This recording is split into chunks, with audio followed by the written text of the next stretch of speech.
And when I think that I might be 99.9% the same as him, I can't even fathom it.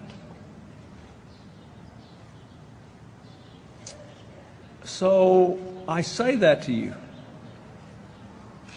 Do we have all these other problems? Is Darfur a tragedy? Do I wish America would adopt sensible climate change regulations? Do I hate the fact that ideologues in the government doctored scientific reports? Do I disagree with 1,000 things that are going on? Absolutely. But it all flows from the idea that we can violate elemental standards of learning and knowledge and reason and even the humanity of our fellow human beings because our differences matter more. That's what makes you worship power over purpose. Our differences matter more. One of the greatest things that's happened to me in the last few years is doing all this work with former President Bush. You know, I ought to be doing this. I'm healthy and not totally antiquated. He's 82 years old, still jumping out of airplanes and still doing stuff like this. And I love the guy. I'm sorry for all the diehard Democrats in the audience. I just do. And life is all about seeing things new every day. And I'll just close with two stories, one from Asia, one from Africa. And I'm telling you, all the details don't matter as much as this. After George Bush and I did the tsunami, we got so into this disaster work that Kofi Annan asked him to oversee the UN's efforts in Pakistan after the earthquake, which you acknowledged today, and asked me to stay on as the tsunami coordinator for 2 years.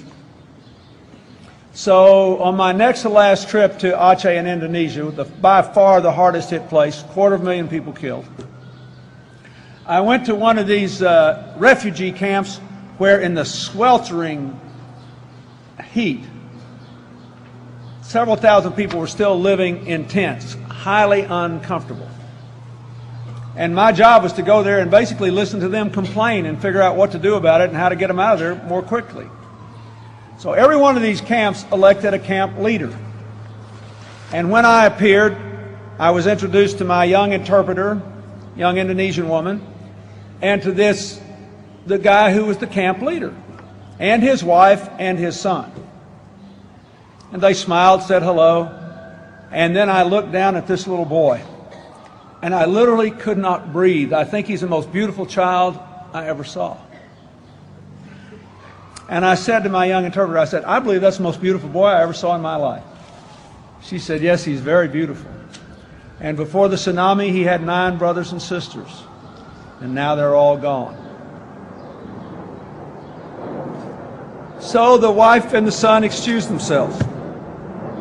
And the father, who had lost his 9 children, proceeded to take me on a 2-hour tour of this camp. He had a smile on his face. He never talked about anything but what the people in that camp needed. He gave no hint of what had happened to him and the grief that he bore. We get to the end of the tour. It's the health clinic in the camp. I look up, and there is his wife, a mother who'd lost 9 of her 10 children, holding a little bitty baby less than a week old, the newest born baby in the camp. And she told me, I'm going to get in trouble for telling this. She told me that in Indonesian culture, when a woman has a baby, she gets to go to bed for 40 days and everyone waits on her hand and foot. She doesn't get up, nothing happens. And then on the 40th day, the mother gets up out of bed, goes back to work and doing her life, and they name the baby. So this child was less than a week old.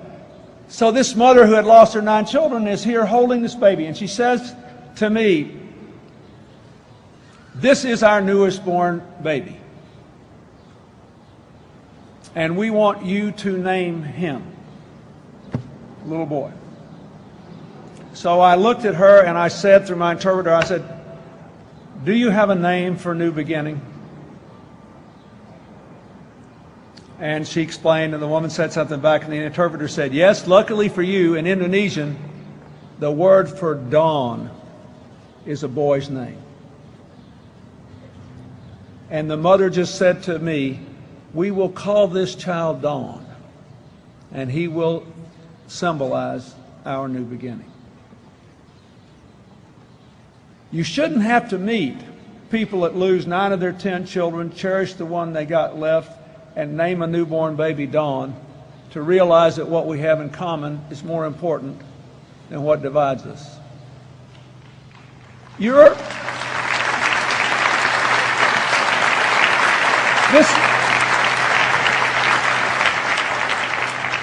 And I leave you with this thought.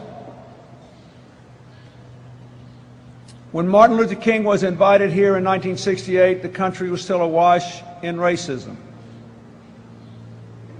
The next decade, it was awash in sexism, and after that, in homophobia. And occasionally, those things rear their ugly head along the way. But by and large, nobody in this class is going to carry those chains around through life. But nobody gets out for free, and everyone has temptations. The great temptation for all of you is to believe that the 1/10 of 1% of you which is different and which brought you here and which can bring you great riches or whatever else you want is really the sum of who you are, and that you deserve your good fate and others deserve their bad one. That is the trap into which you must not fall. Warren Buffett's just about to give away 99% of his money because he said most of it he made because of where he was born and when he was born. It was a lucky accident. And his work was rewarded in this time and place more richly than the work of teachers and police officers and nurses and doctors and people who cared for those who deserve to be cared for. So he's just going to give it away. And still, with less than 1% left, have more than he could ever spend. Because he realizes that it wasn't all due to the 1/10 of 1%. And that his common humanity requires him to give money to those for whom it will mean much more.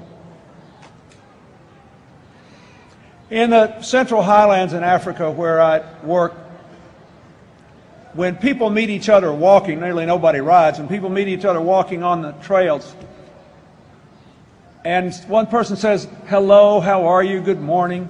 The answer is not, "I'm fine, how are you?" The answer translated into English is this: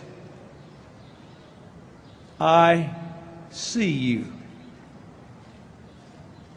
Think of that. I see you. How many people do all of us pass every day that we never see? You know, we all haul out of here, somebody's going to come in here and fold up 20-something thousand chairs and clean off whatever mess we live here and get ready for tomorrow, and then after tomorrow somebody will have to fix that. Many of those people feel that no one ever sees them. I would never have seen the people in Aceh in Indonesia if a terrible misfortune had not struck. And so I leave you with that thought. Be true to the tradition of the great people who have come here. Spend as much of your time and your heart and your spirit as you possibly can thinking about the other 99.9%. See everyone and realize that everyone needs new beginnings. Enjoy your good fortune. Enjoy your differences. But realize that our common humanity matters much, much more. God bless you and good luck.